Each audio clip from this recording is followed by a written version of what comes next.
السلام عليكم ورحمة الله وبركاته. حامدا ومصليا أما بعد، فقال الله سبحانه وتعالى في كتابه: أعوذ بالله السميع العليم من الشيطان الرجيم من همزه ونفخه ونفثه. بسم الله الرحمن الرحيم. وما أرسلناك إلا رحمة للعالمين. رب اشرح لي صدري ويسر لي أمري واحلل عقدة من لساني يفقهوا قولي. رب زدني علما.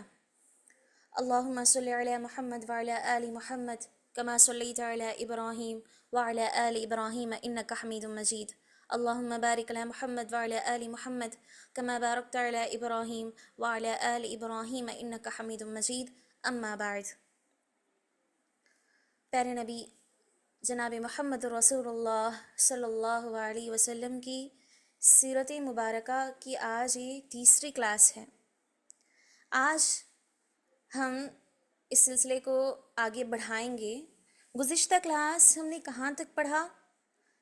ہم نے یہاں پر اختتام اپنی کلاس کا کیا تھا کہ نبی صلی اللہ علیہ وسلم کی پیدائش سے قبل جب اسماعیل علیہ السلام کی نسل آگے بڑھتی گئی، مکہ مکرمہ یہ شہر آباد ہوتا گیا، تو کس طرح اس شہر میں بت پرستی بھی عام ہوتی گئی۔ بت پرستی، اللہ تعالیٰ کے سوا دوسروں کی عبادت کرنا، یا اللہ تعالیٰ کے ساتھ دوسروں کو اللہ تعالیٰ کا جانشین ٹھہرانا، انہی کے لیے قربانیاں کرنا، انہی سے نذر و نیاز مانگنا، اس ساری چیزیں کس طرح بڑھتی چلی گئیں، جس طرح یہ ساری چیزیں دوسروں کے دیکھنے کے ساتھ جو مسافرین آیا کرتے تھے، ان مسافرین کو دیکھنے سے ان کی مشابہت کرتے ہوئے بنی اسماعیل میں بت پرستی عام ہو گئی۔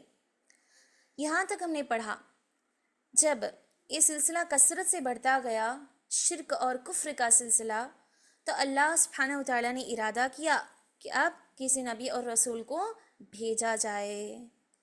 اسی مقصد کے تحت پیارے نبی صلی اللہ علیہ وسلم کی بعثت ہوئی، آپ کو بھیجا گیا۔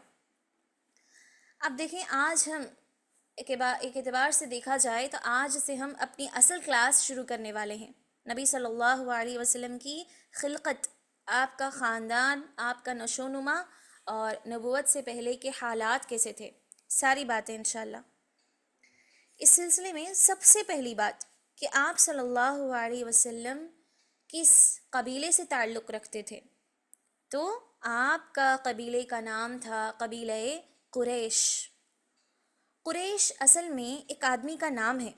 قریش اصل میں اسماعیل علیہ السلام کی اولاد میں سے ایک شخص کا نام آتا ہے، فہر بن مالک۔ فہر بن مالک، اس کا نام قریش پڑ گیا۔ کیوں؟ قریش کے معنی ہے کسی چیز میں ماہر ہونا، کسی چیز میں باصلاحیت ہونا۔ کیونکہ یہ جو شخص تھا قریش، یا یوں کہیں کہ فہر بن مالک، تجارت کے معاملے میں بڑا ماہر تھا، اور ظاہر ہے اس کے آنے والے نسل، آنے والے خاندان، وہ بھی تجارت کے معاملے میں بڑے صلاحیت مند تھے، اسی لیے قریش نام پڑ گیا۔ نبی صلی اللہ علیہ وسلم کس قبیلے سے تعلق رکھتے تھے؟ قبیلہ قریش۔ آپ کے قبیلے کا نام تھا قبیلہ قریش۔ اور اب ایک دوسری اہم بات کہ نبی صلی اللہ علیہ وسلم کس خاندان سے تعلق رکھتے تھے، تو آپ کے خاندان کا نام ہے خاندان بنو ہاشم۔ خاندان بنو ہاشم۔ اب ایک دوسری بات یہ بھی نوٹ کرنے والی ہے، ضروری بات، کہ آخر خاندان اور قبیلے میں فرق کیا ہے؟ ہم نے یہ جانا کہ نبی کا خاندان بنو ہاشم ہے، نبی کا قبیلہ قریش ہے۔ اب قبیلہ اور خاندان میں فرق کیا ہے؟ قبیلہ اس کو کہا جاتا ہے جس میں کئی سارے خاندان آ جاتے ہیں، کئی سارے خاندان ملا کر ایک قبیلہ بنتا ہے۔ مثلا قبیلہ آج کے زمانے کا اگر آپ سمجھنا چاہیں تو ایک ٹرائب، جس طرح کئی سارے ٹرائبس ہوتے ہیں، اسی طرح مکے میں اہل عرب میں کئی سارے قبائل تھے، کئی سارے قبیلے تھے۔ انہی میں سے ایک قبیلہ تھا قبیلہ قریش، جس میں کئی سارے خاندان تھے، خاندان بنو ہاشم، خاندان بنو مخزوم، خاندان بنی امیہ، اس طرح کئی سارے خاندان تھے جن میں سے ایک خاندان کا نام آتا ہے خاندانی بنو ہاشم، اور اس خاندان سے نبی صلی اللہ علیہ وسلم آئے ہیں۔ قبیلہ قریش ہے اور خاندانی بنو ہاشم۔ اب آئیے قریش قبیلے پر تھوڑا گفتگو کریں گے۔ قریش یہ ایسا قبیلہ تھا جو پورے عرب میں سب سے معزز تھا۔ معزز یعنی کہ جس کا احترام کیا جاتا تھا، جس کی بڑی تکریم کی جاتی تھی، جو بڑا اعزاز تھا۔ تمام قبائل میں یہ قبیلہ قریش بڑا معزز احترامی قبیلہ تھا۔ اور اگر اس قبیلے کو ہم اور مزید آگے بڑھائیں، قریش جس کا اصل نام فہر بن مالک ہے، فہر بن مالک کی نسل میں سے ایک نام آتا ہے قصی، قصی یہ وہ شخص تھا جو قریش کی نسل سے آیا ہے۔ قریش کے نسل سے ایک نام آیا ہے، ایک آدمی جس کا نام ہے قصی کے بارے میں چند معلومات ہمیں حاصل کرنی ہیں۔ قصی اپنے زمانے میں بڑے معزز انسان تھے کیونکہ وہ قریش کے قبیلے سے آئے ہیں۔ تو جب وہ شخص بڑا معزز تھا تو ظاہر ہے اس کی آنے والی نسل کی بھی بڑی عزت اور احترام کیا جائے گا۔ اور ساتھ ہی ساتھ اس قصی نام والے شخص کو بہت ساری فضیلتیں حاصل تھیں، اس کا بڑا عزت اور احترام کیا جاتا تھا۔ ساتھ ہی ساتھ خانہ کعبہ کا متولی بھی تھا۔ متولی کے معنی ہوتے ہیں کسی کے ہاتھ خانہ کعبہ کی ذمہ داری دی جانا، یعنی کہ نبی صلی اللہ علیہ وسلم سے پہلے خانہ کعبہ کا متولی کون تھا؟ قصی تھا۔ اس کے ہاتھ میں ہر طرح کی ذمہ داری تھی۔ خانہ کعبہ کی چابیاں اسی کے پاس تھیں۔ کسی کے پاس خانہ کعبہ کی چابیاں ہوں، یہ اس زمانے میں بڑی عزت اور تکریم کی بات تھی، بڑے شرف اور مقام کی بات تھی۔ خانہ کعبہ کی چابیاں اسی کے پاس رہا کرتی تھیں، وہ جب چاہے جس کے لیے چاہے اس کو دروازہ کھول دیتا تھا۔ اور اس کے علاوہ ایک اور فضیلت اس کی یہ ہے کہ اس نے جب بھی حاجی حج کے لیے آیا کرتے تھے ان کے لیے میزبانی کا بھی انتظام کر رکھا تھا۔ ایک ایسا انتظام، ایک ایسی مقام، ایک ایسا جگہ تیار کر کے رکھا کہ جب بھی حجاج اکرام آئیں تو ان کے لیے آسانی ہو جائے۔ اور نہ صرف مسکن رہنے کا انتظام بلکہ کھانے پینے کا بھی انتظام وہ کرتا تھا حاجیوں کے لیے۔ ساتھ ہی ساتھ اس نے عرب مکہ مکرمہ میں ایک گھر بنایا تھا جس کا نام دار الندوہ ہے۔ دار الندوہ کے نام سے گھر مشہور ہے اور معروف ہے۔ دار الندوہ، اس نام کو آپ یاد رکھیں، نبی صلی اللہ علیہ وسلم کے سیرت میں نام کئی بار آئے گا۔ دار الندوہ کے نام سے گھر بھی اس نے بنایا تھا، جو اس زمانے میں ایک پارلیمنٹ تھا، یوں سمجھے ایک قسم کا وہ پارلیمنٹ تھا جہاں ہر طرح کے فیصلے ہوا کرتے تھے، ہر طرح کے رائے مشورے ہوا کرتے تھے، اور شادیاں وغیرہ بھی، اور اس طرح کے جو رسمیں ہوتی ہیں وہ ساری چیزیں وہاں پر ہوا کرتی تھی۔ تو معلوم کیا ہوا کہ قریش کے قبیلے سے آیا ہوا یہ شخص جس کا نام قصی ہے وہ بڑا عزت اور احترام کے لائق تھا اور اسے کئی سارے فضائل حاصل تھے۔ اب اس کے علاوہ قصی کے بعد کون ہے؟ اسی کے خاندان میں سے اسی کی نسل کو اگر ہم آگے بڑھائیں، سب سے پہلے ہم نے نبی صلی اللہ علیہ وسلم کی نسل میں سے کس کا نام لیا؟ قریش، اس کا نام لیا۔ اس کے بعد آتا ہے قصی، جس کے بارے میں اب ہمیں معلوم ہوا۔ اس سے تھوڑا اور مزید ہم قریب آئیں، نبی صلی اللہ علیہ وسلم سے تھوڑا سا پہلے نسل کو اگر ہم قریب لائیں تو قصی کے بعد آتا ہے ایک نام ہاشم۔ ہاشم کے بھی فضائل معلوم کرنا ضروری ہیں۔ اب جیسا کہ ہمیں معلوم ہوا کہ نبی صلی اللہ علیہ وسلم کس خاندان سے تھے؟ خاندانی بنو ہاشم۔ ہاشم آپ صلی اللہ علیہ وسلم کے پردادا کا نام ہے، دادا نہیں پردادا کا نام ہے۔ اب جو پردادا ہیں تو نبی صلی اللہ علیہ وسلم کی بالکل نسل کے قریب ہیں، تو ان کی سیرت کو معلوم کرنا بھی مختصر ضروری ہے ہمارے لیے۔ چلیں، ہاشم کا دراصل ان کا نام بھی کچھ اور تھا۔ ہاشم کا اصل نام عمرو تھا۔ ہاشم کیوں رکھا گیا؟ وہ زمانہ ایسا تھا اہل عرب میں، ایسے طریقے، ایسے رواج تھے کہ جس کسی کے پاس کوئی اچھائی ہوتی یا کوئی برائی ہوتی یا کوئی عادت ہوتی، اسی کے مطابق اس کا نام، اس کی کنیت رکھ دی جاتی تھی۔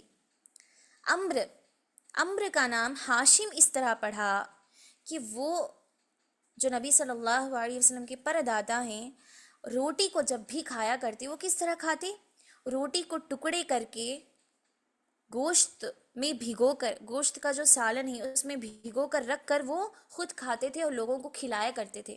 اسی لیے عمر کا نام، نبی صلی اللہ علیہ وسلم کی پردادا کا نام ہاشم پڑ گیا۔ ہشمہ کی معنی ہوتے ہیں توڑنا عربی زبان میں، کسی چیز کو توڑنا، اسی سے پڑ گیا توڑنے والا ہاشم۔ اب ہاشم، نبی صلی اللہ علیہ وسلم کے پردادا ہاشم کے بھی بہت سارے فضائل ہیں۔ جب یہ قبیلہ قریش قبیلہ آگے بڑھتا گیا تو اس قبیلے کے، اس نسل کے ہر ایک انسان کو عزت اور احترام ملتا گیا، ہر ایک اپنے زمانے میں معزز تھے۔ پہلے قریش، ان کے بعد قصی، ان کے بعد ہاشم ہیں۔ ہاشم کی بڑی عزت اور احترامی کیا کرتے تھے لوگ، اور ہاشم کے بارے میں یہ بات بھی آتی ہے کہ ہاشم نے اپنے زمانے میں ایک بہت اچھا انتظام کیا تھا۔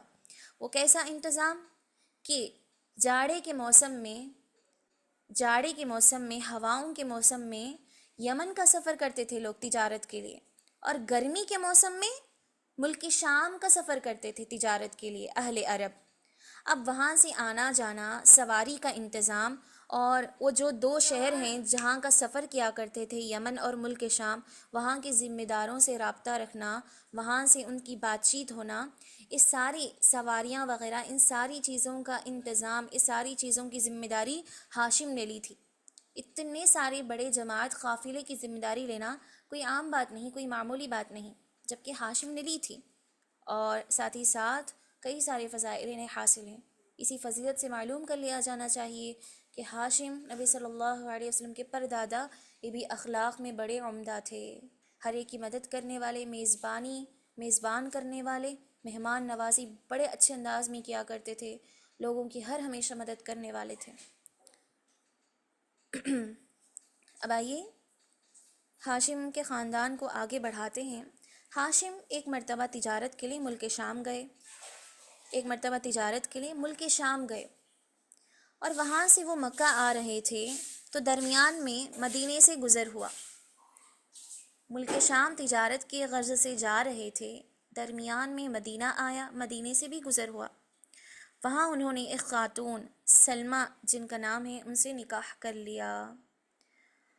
نکاح کے بعد چند ہی دنوں بعد وہ وہیں وفات پا گئے، وہیں ملک شام میں وفات پا گئے۔ اب ان کی زوجہ، ان کی بیوی مدینے میں ہی ٹھہری رہیں اپنے بچے کے ساتھ، جس کا نام شیبہ ہے، جس کا نام شیبہ ہے۔ اب ہاشم تو وفات پر گئے، ہاشم تو وفات پا گئے، مکہ نہیں آئے، کس طرح آئیں گے؟ وہ ملک شام میں ہی وہی وفات پا گئے، اور مدینے میں انہوں نے نکاح بھی کر لیا، اور ان کا ایک لڑکا بھی ہے جس کا نام شیبہ ہے۔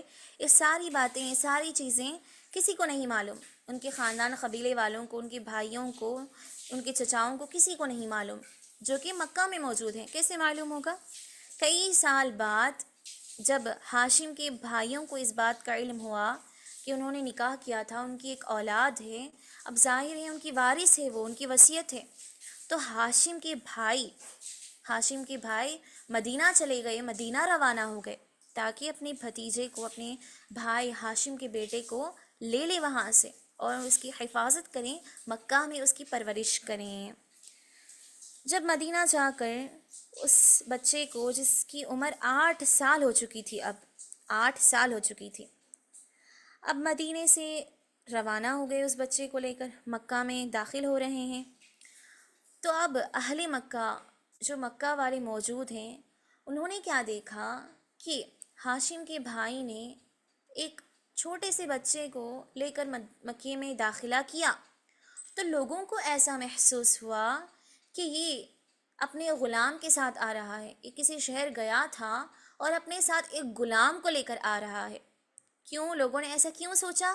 کیونکہ وہ غلامی کا زمانہ تھا، اور غلام بچپن ہی سے، ایسی 8-10 سال کی عمر سے ہی بچوں کو غلام بنا کر رکھ لیا جاتا تھا۔ اسی لیے لوگوں نے سمجھا کہ ہاشم کا بھائی ایک غلام کو ساتھ لے کر آ رہا ہے، اور یہ جو بھائی ہے ہاشم کے بھائی، اس کا نام کیا تھا؟ مطلب تھا۔ ہاشم کے بھائی کا نام تھا مطلب، اور عربی زبان میں غلام کو کہتے ہیں عبدن۔ عربی زبان میں غلام کو کہتے ہیں عبدن، اسی لیے عبداللہ، اللہ کا بندہ، کیوں؟ اللہ کے غلام ہیں، ایک طرح سے اس کے محتاج اور اس کے کمزور ہیں۔ عبد الرحمن، رحمان کا بندہ، رحمان کا غلام۔ عبد المطلب، اسی لیے رکھ دیا گیا نام عبد المطلب۔ لوگوں نے یہ سمجھا کہ یہ مطلب کا غلام ہے، ہاشم کے بھائی مطلب کا غلام ہے، اس لیے وہیں سے وہ پکارنے لگے ھذا عبد المطلب، ھذا عبد المطلب، یہ مطلب کا غلام ہے، یہ مطلب کا غلام ہے، تو وہیں سے نام پڑ گیا عبد المطلب۔ بعد میں مطلب نے وضاحت کر دی کہ میرا غلام نہیں، میرے بھائی ہاشم کا بیٹا ہے، لیکن حالانکہ لوگوں نے سمجھا، انہیں معلوم ہوا، پھر بھی وہ اسی نام سے وہ بچہ مشہور ہو گیا، اپنے اصل نام کو چھوڑ کر۔ کیا نام؟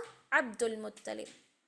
تو یہی وہ شخصیت ہیں جو نبی صلی اللہ علیہ وسلم کے دادا ہیں، عبد المطلب، جن کا اصل نام شیبہ تھا، اور وہ نبی صلی اللہ علیہ وسلم کے دادا قرار پائے۔ ٹھیک ہے، تو نبی صلی اللہ علیہ وسلم کے پردادا ہاشم کا ہم نے معلوم کیا۔ ان کے بعد اب معلوم کرتے ہیں پردادا کے بعد دادا عبد المطلب۔ عبد المطلب آپ کے دادا کی زندگی، اس کو بھی مختصر ہم پڑھیں گے، معلوم کریں گے، نسل کو اور مزید اللہ کے نبی کے قریب لاتے ہیں۔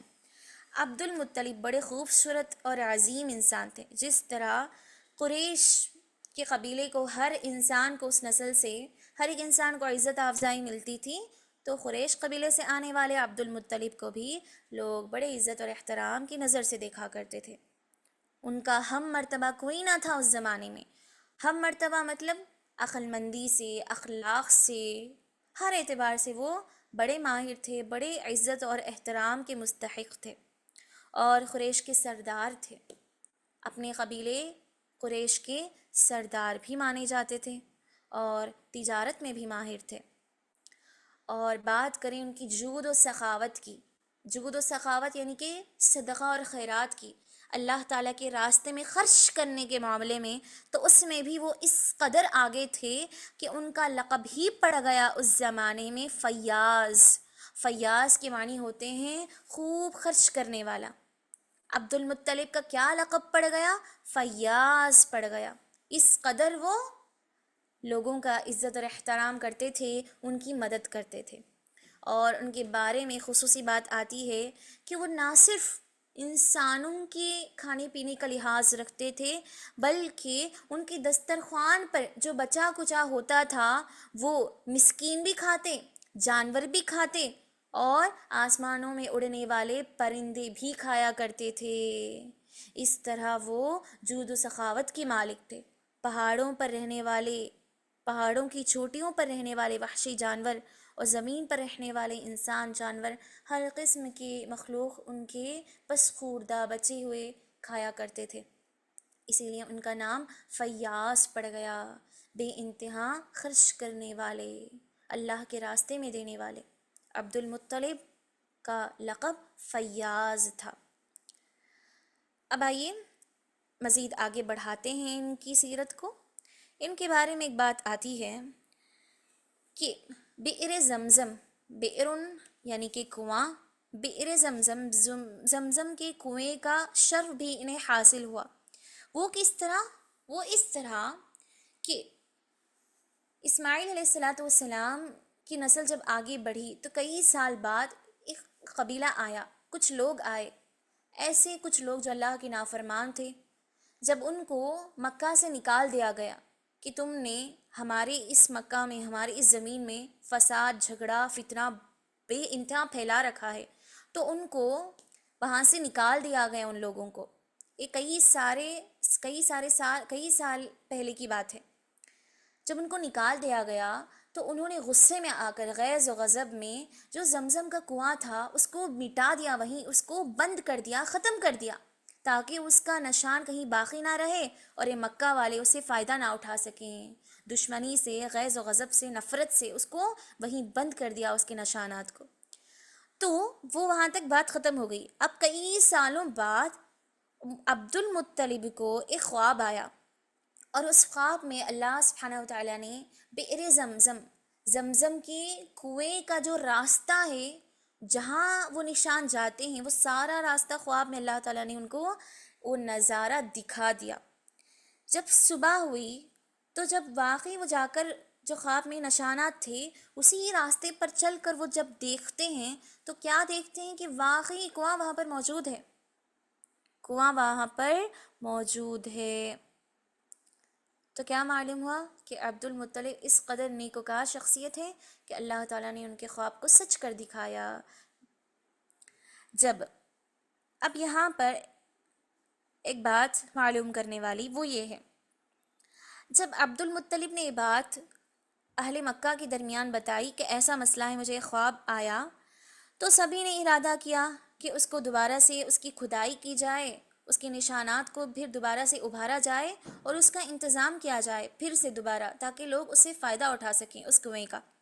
تو سبھی نے جو ہے لڑنا جھگڑنا شروع کر دیا کہ ہم اس کی کھدائی کریں گے، ہم اس کی کھدائی کریں گے۔ کیوں؟ کیونکہ انہیں معلوم ہے کہ ہمارے باپ ابراہیم علیہ السلام اور اسماعیل علیہ السلام کا کھودا گیا کنواں ہے، یہ بڑا بابرکت ہے، بڑا مبارک ہے، اسی لیے سب جھگڑنے لگے۔ ہر ایک قبیلے کا سردار لڑنے جھگڑنے لگے۔ اس وقت عبد المطلب نے یہ نظر مان لی تھی اللہ تعالیٰ سے کہ اگر یہ جھگڑا، یہ فساد ختم ہو جائے تو وہ اللہ تعالیٰ کے راستے میں ایک ان کے لڑکے کو ذبح کر دیں گے۔ ان کی نظر یہ تھی کہ اگر اللہ تعالیٰ مجھے 10 لڑکے عطا کرے تو میں ان میں سے ایک کو اللہ تعالیٰ کی راہ میں ذبح کر دوں گا۔ یہ نظر انہوں نے اس وقت مانی تھی جب اس زمانے میں بئر زمزم کو کھدائی کے سلسلے میں لوگوں نے جھگڑا کرنا شروع کر دیا تھا۔ اب وہاں پر وہ جھگڑا اسی وقت ختم ہو گیا۔ اب کئی سال بعد جب اللہ سبحانہ وتعالیٰ نے ان کی مراد پوری کی، انہیں مکمل 10 لڑکے عطا کر دیے۔ اب باری آئی اس نظر کو پوری کرنے کی۔ اب ظاہر ہے نظروں کو پورا کرنا ہی کرنا ہے، اور وہ زمانے میں ہر کوئی امانت کی پاسداری کرتا تھا، اسی طرح نظروں کو پورا کرتا تھا۔ یہ اس زمانے میں بڑے عزت اور احترام کی بات تھی، بڑے شرف کی بات تھی، ورنہ وہ آدمی بڑے برے القاب سے جانا جاتا تھا، ان کے اخلاق کا یہ حصہ تھا باقاعدہ۔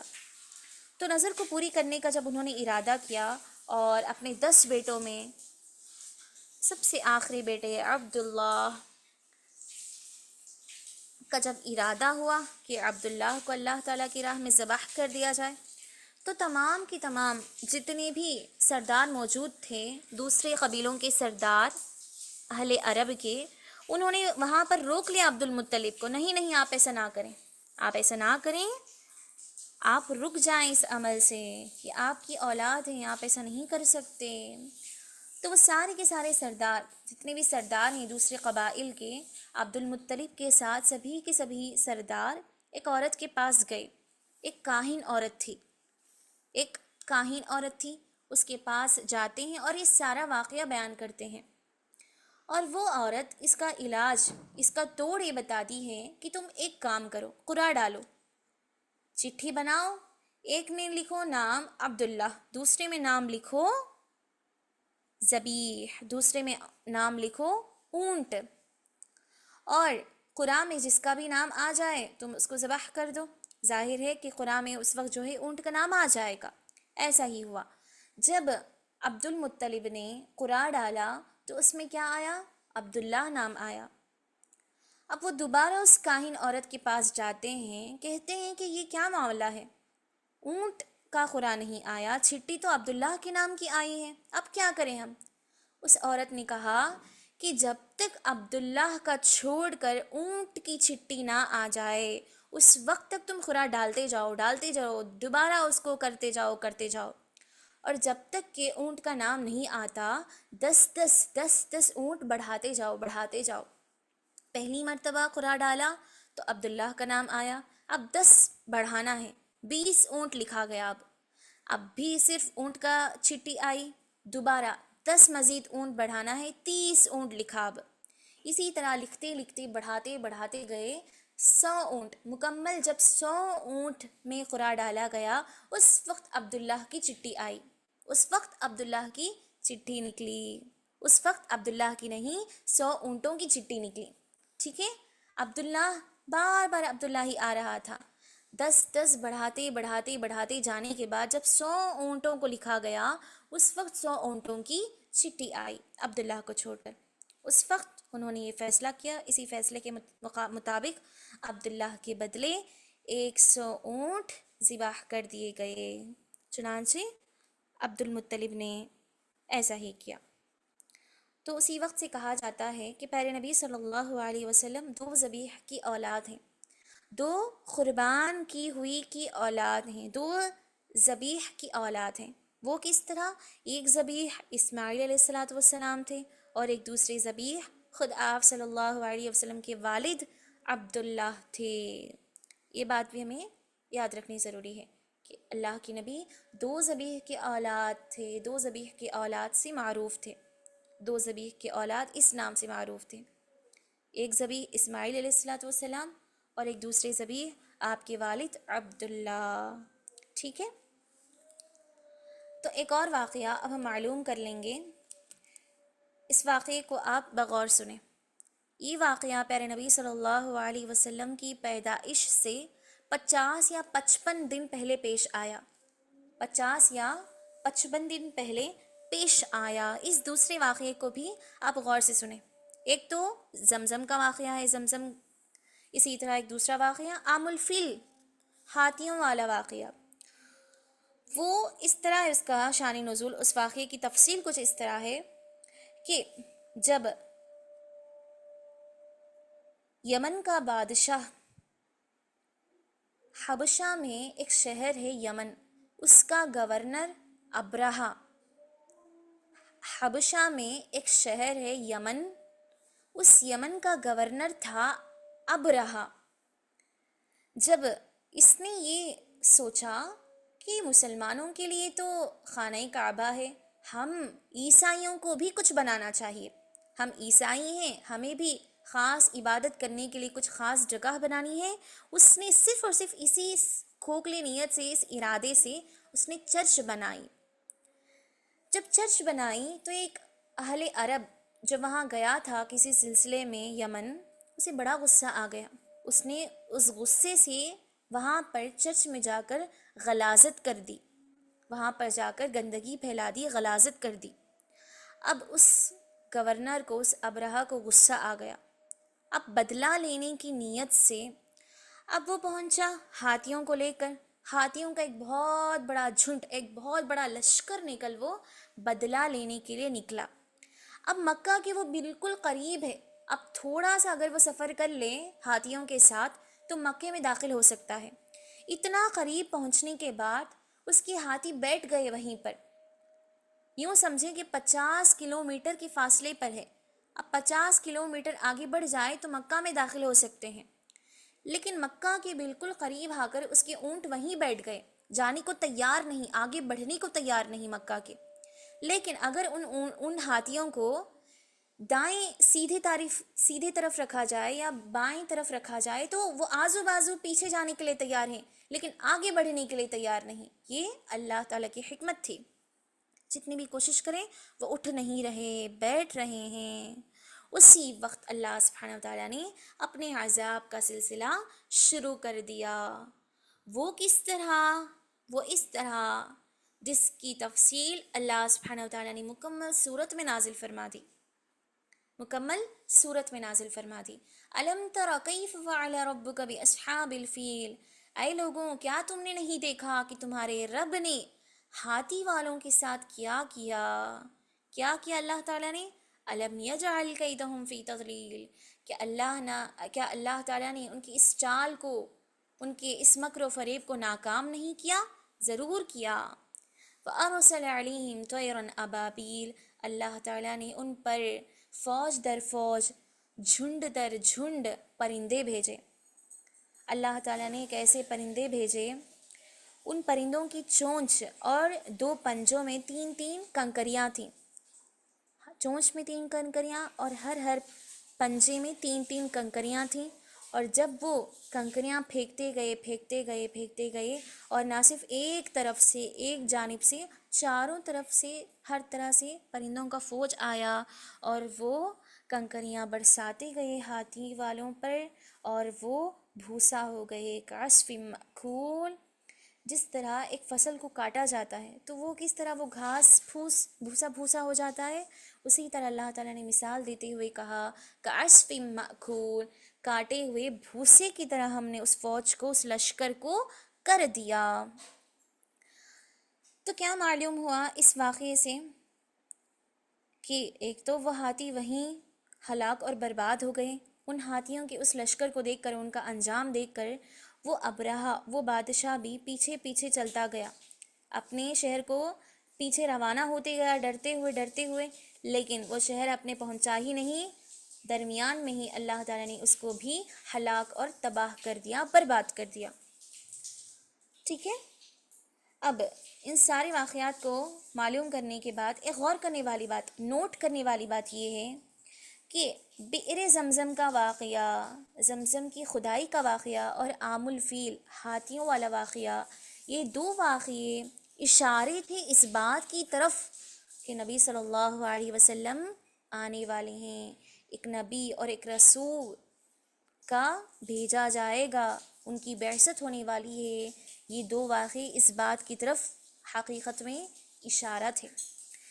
زمزم کا واقعہ، اس میں دیکھیں معجزہ ہے کہ اللہ تعالیٰ نے خواب کے ذریعے سے اس کو پورا کیا، اور عام الفیل ہاتھیوں والا واقعہ بھی، یہ بھی ایک طرح سے معجزہ ہے کہ اللہ تعالیٰ نے چھوٹی مخلوق سے بڑے کام کروائے، چھوٹی مخلوق سے بڑی مخلوق کو تباہ اور برباد کر دیا۔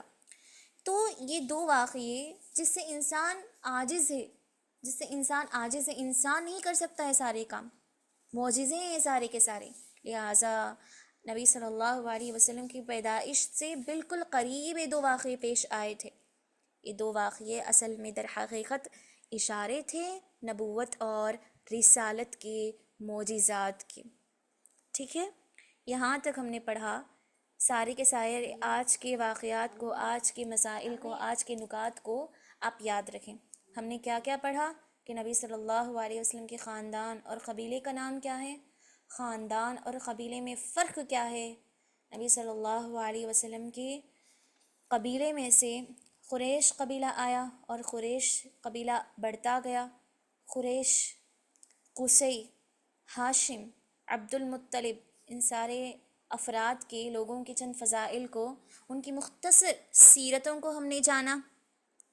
علاوہ ازیں نبی صلی اللہ علیہ وسلم کے خاندان سے مزید آگے بڑھ کر عبد المطلب کے فضائل کو جاننے کے ساتھ ساتھ عبداللہ، آپ صلی اللہ علیہ وسلم کے والد عبداللہ کا کیا خاص واقعہ ہے، اس کو بھی ہم نے جانا۔